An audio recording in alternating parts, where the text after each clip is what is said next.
Barrels out of Bond. One of the main comments that I actually get about my cut of this sequence is, Chris, why did you leave so much of it in? I was expecting you to cut more. So much of it is so silly and cartoony and over the top. And while I did indeed significantly cut down on the bomber shot, which I was able to accomplish simply by finding what I call a band-aid shot, i.e. a shot that I can cut to, allowing me to cut away from that long shot,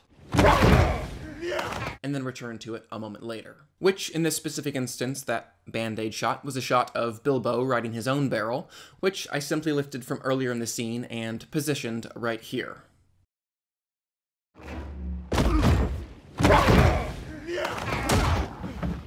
And I cut all of Legolas's physics-defying action. Even so, people still do ask me, Chris, why didn't you cut it down more?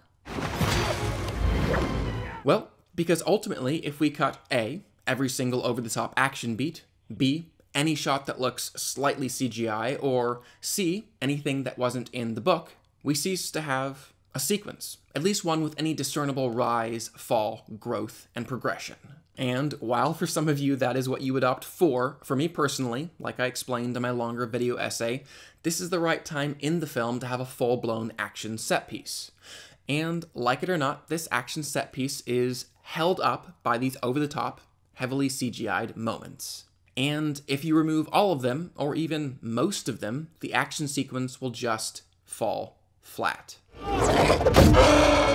One of the more significant challenges of re-editing all three of these films was doing the music and audio editing.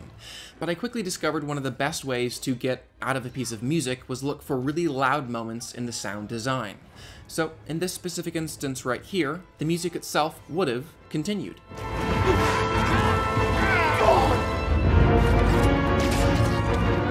Fortunately, I had this really great moment with this loud splash, which allowed me to quite invisibly just cut the music off right there.